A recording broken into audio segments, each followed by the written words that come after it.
तो क्वेश्चन देखते हैं क्या दिया हुआ है। ए बार ऑफ लेंथ 5 मीटर, एक बार दिया हुआ है जिसका लेंथ क्या है 5 मीटर, ठीक है। Is made of structural steel, ये स्ट्रक्चरल स्टील से बना हुआ है। हैविंग द सस्टेन डायग्राम, और जो इसका स्ट्रेस सस्टेन डायग्राम है ये दिया हुआ है, ठीक है। The yield stress of a steel is, इसका जो यील्ड स्ट्रेस है वो कितना दिया हुआ है 250 megapascal.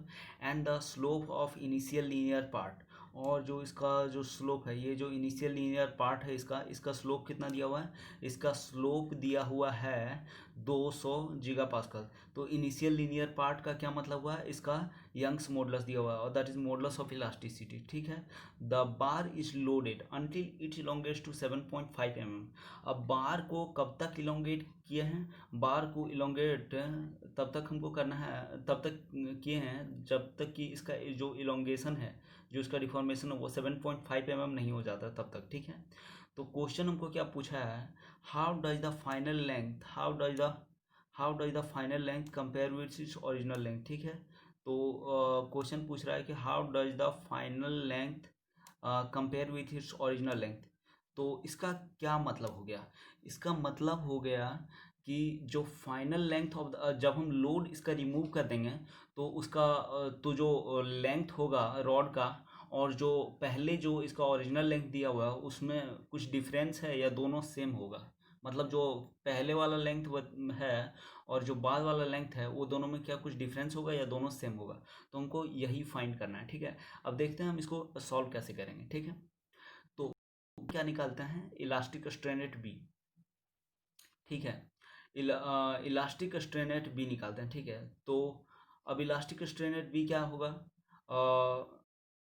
Elastic strain total strain, क्योंकि ये क्या है यहाँ पे हम क्या निकाल रहे हैं, मतलब ये हो गया टोटल स्ट्रेन एट बी, क्यों, क्योंकि यहाँ पे इलास्टिक और इलास्टोप्लास्टिक दोनों स्ट्रेन होगा, इसलिए यहाँ पे टोटल स्ट्रेन लिख रहे हैं। तो delta L upon L that is 7.5 mm, that is delta L कितना दिया हुआ 7.5 mm दिया हुआ, और एल कितना दिया हुआ 5000 mm दिया हुआ, ठीक है।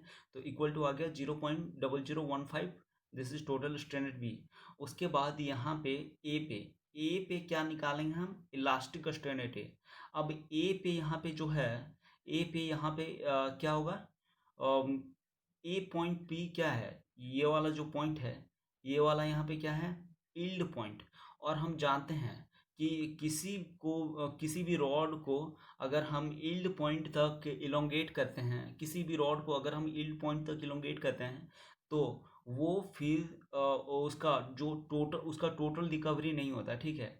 अगर उसका इलोंगेट करते हैं यील्ड पॉइंट तक और उसका लोड अगर रिमूव कर देते हैं तो उसका टोटल रिकवरी नहीं होता है, यानी कि वो अपना पहले वाला पोजीशन पे फिर से नहीं आएगा। कुछ रिकवरी तो होता है, मतलब कुछ तो मतलब कम हो जाएगा, जैसे यहाँ तक किए तो ये कुछ तो इधर आ जाएगा, ये यहाँ तक आ जाएगा, जैसे यहाँ तक आ जाएगा, लेकिन ये पूरा नहीं आएगा, ठीक है। तो अच्छा, हम इसको ये जो पॉइंट है इसको हम थोड़ा सा डिस्कस कर लेते हैं कि कहाँ पे कौन सा पॉइंट होगा, ठीक है। तो ये वाला जो है, ये वाला, तो यहाँ पे होता है इसका प्रोपोर्शनल लिमिट, ठीक है। ये वाला जो पॉइंट है, ये वाला जो पॉइंट है यहाँ पे, तो ये होता है प्रोपोर्शनल लिमिट यहाँ पे, और यहाँ पे होता है इलास्टिक लिमिट, ठीक है। यहाँ पे जो है, यहाँ पे जो यहाँ पे जो है ये होता है इलास्टिक लिमिट, और यहाँ से यहाँ तक का रीजन जो होता है, यहाँ से यहाँ तक का रीजन जो होता है, ये वाला जो रीजन जो है, ये वाला जो रीजन है, ये वाला रीजन है, इसको बोलते हैं इलास्टोप्लास्टिक रीजन, ठीक है। तो यहाँ से यहाँ तक का रीजन इलास्टोप्लास्टिक रीजन बोलते हैं, ठीक है। तो अगर यहाँ तक अगर हम इलोंगेट किए हैं तो ये क्या है, ये प्रोपोर्शनल लिमिट यहाँ पर है, ठीक है। तो यहाँ प्रोपोर्शनल, तो यंग्स मॉडुलस ऑफ इलास्टिसिटी हम यहीं तक निकालते हैं, ठीक है, यहीं तक के लिए लेते हैं। और यहाँ क्या होता है, यहाँ होता है इलास्टिक लिमिट का पॉइंट यहाँ पे है, ठीक है।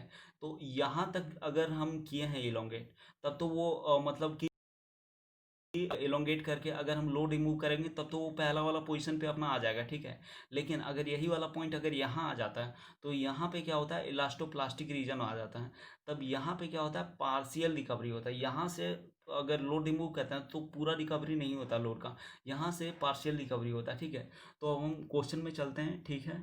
तो क्या दिया हुआ क्वेश्चन में, ये दिया हुआ है, ठीक है। नाउ अब टोटल स्ट्रेन एट बी है। अब इलास्टिक स्ट्रेन एट एक पॉइंट पे भी क्या होगा कि मतलब इलास्टिक और इलास्टोप्लास्टिक स्ट्रेन दोनों होगा। तो इलास्टिक स्ट्रेन एट ये क्या होगा, sigma Y upon E, that is क्या होता है strain equal to stress upon elastic modulus, और that is Young's modulus of elasticity. तो कितना दिया हुआ है यहाँ पे यील्ड स्ट्रेस कितना दिया हुआ है 250 मेगा पास्कल अपॉन हो जाएगा दैट इज कितना दिया हुआ 200 गीगा पास्कल, यानी कि 2 × 10⁵ मेगा पास्कल। तो इसको कैलकुलेट करेंगे कितना आएगा 0.00125। दिस इज इलास्टिक स्ट्रेन ठीक है। अब हम ऐसे भी जानते हैं कि अब ये यील्ड पॉइंट है, तो यील्ड पॉइंट से पार्शियल रिकवरी ही होगा, ठीक है। अगर हम इसको देखना भी चाहें तो भी हम देख सकते हैं, ठीक है। कैसे देखेंगे, जैसे ये है,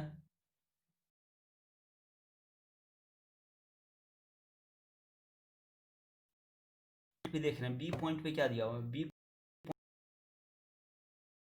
पॉइंट और ए कम आ रहा है, तो लोडेड बियॉन्ड इलास्टिक लिमिट। तो इसका मतलब क्या हो रहा है, इसका मतलब हो रहा है कि ये इलास्टिक लिमिट से ज़्यादा लोड किया गया है, ठीक है। इलास्टिक लोड हम करते हैं तब तो उसका पूरा रिकवरी हो जाता है, फुल रिकवरी हो जाता है। लेकिन यहाँ पे क्या है, लोडेड बियॉन्ड इलास्टिक लिमिट, इसलिए इसका क्या होगा, पार्शियल रिकवरी होगा, ठीक है। On loading total dimension not recover. तो ये जो टोटल डायमेंशन है इसका रिकवर नहीं होगा। परमानेंट इलोंगेशन विल अकर, तो कुछ परमानेंट इलोंगेशन भी यहाँ पे होगा, ठीक है।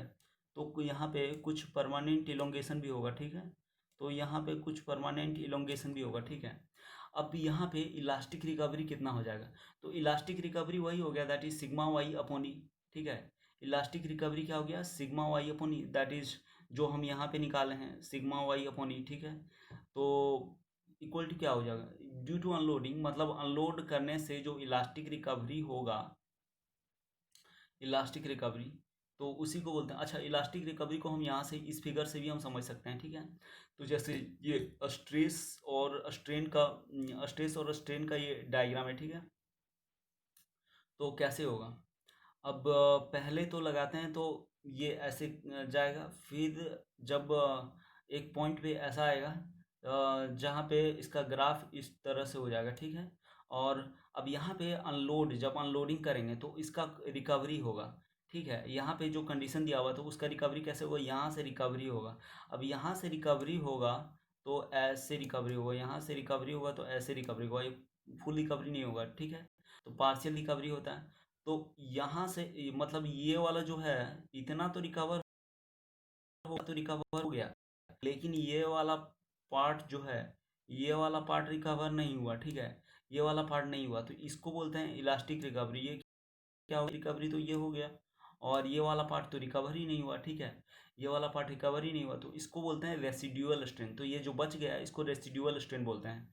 तो इलास्टिक अनलोडिंग जो इलास्टिक रिकवरी हुआ वो कितना हुआ, इलास्टिक रिकवरी हो गया that is yield stress upon Young's modulus of elasticity.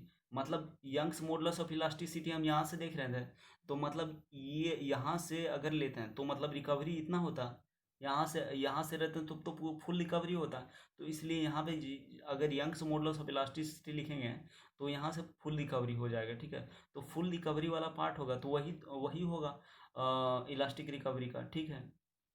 जो रिकवरी होगा वही होगा इलास्टिक रिकवरी जो होगा, तो यही यही वाला पार्ट हो जाएगा। जो यंग्स मॉडुलस ऑफ इलास्टिसिटी उतना ही दूर तक होगा जहाँ तक हम लेते हैं, और बाकी जो बच जाएगा वो क्या हो जाएगा, रेसिड्यूअल स्ट्रेन, ठीक है। तो अब परमानेंट और रेसिड्यूअल स्ट्रेन निकालेंगे, ठीक है। तो परमानेंट और रेसिड्यूअल स्ट्रेन मतलब कि जो बच गया वो कितना होगा, तो परमानेंट और रेसिड्यूअल स्ट्रेन हम एप्सिलॉन सी से हम डिनोट करते हैं, इक्वल टू क्या हो जाएगा, epsilon B minus epsilon recovery. Epsilon B यहाँ हो गया माइनस एप्सिलॉन रिकवरी, मतलब जितना रिकवर हो गया उसको घटा देंगे, ठीक है। जितना रिकवर हो गया इसको माइनस कर देंगे, तो इसको माइनस करेंगे तो क्या होगा, इसको माइनस करेंगे तो ये बच गया दैट इज 0.0015, ये हो गया that is B minus 0.00125। Elastic recovery करेंगे तो अब के बाद परमानेंट डिफॉर्मेशन, तो डिफॉर्मेशन तो हम डेल्टा एल से रिप्रेजेंट करते हैं और यहाँ पे सब्सक्रिप्ट में पी लगा दिए, तो दिस क्या हो गया, परमानेंट डिफॉर्मेशन। तो परमानेंट डिफॉर्मेशन इक्वल टू क्या होगा, deformation equal to strain into क्या होता है, लेंथ। ठीक है, स्ट्रेन इनटू लेंथ कैसे, अगर स्ट्रेन, अगर इसको स्ट्रेन को देखेंगे, इसका फॉर्मूला हम ऐसे भी देख सकते हैं, ये स्ट्रेन है, अगर ये एल इधर चल जाएगा तो डेल्टा एल अपॉन एल हो जाएगा, दैट इज स्ट्रेन का फॉर्मूला होता है। तो इस तरह से क्या होता है, permanent deformation equal to epsilon C into L. ठीक है, दैट इज परमानेंट और रेसिडुअल स्ट्रेन इंटू लेंथ। ठीक है, तो इक्वल टू जब कैलकुलेट करेंगे तो कितना आ जाएगा, 0.00025, दैट इज ये वाला हो गया, इंटू एल। अब एल क्या दिया हुआ, लेंथ कितना दिया हुआ, 5 मीटर, दैट इज 5000 mm। ठीक है, इक्वल टू 1.25 mm, ये लॉन्गर हो गया। ठीक है, तो मतलब इतना जो है परमानेंट डिफॉर्मेशन। तो परमानेंट डिफॉर्मेशन कितना हुआ, ये जो परमानेंट डिफॉर्मेशन है, ये जो परमानेंट डिफॉर्मेशन है, ये कितना हुआ परमानेंट डिफॉर्मेशन, ये परमानेंट डिफॉर्मेशन हुआ 1.25 mm लॉन्गर। मतलब जब लोड को जब रिमूव करेंगे, जब लोड को रिमूव भी कर देंगे, तो वो कितना कितना ये रॉड से लंबा बच जाएगा, तो 1.25 mm लॉन्गर हो जाएगा। ठीक है, तो आंसर यही हो गया, that is 1.25 mm, 1.25 mm longer, यही आंसर हो गया। ठीक है, तो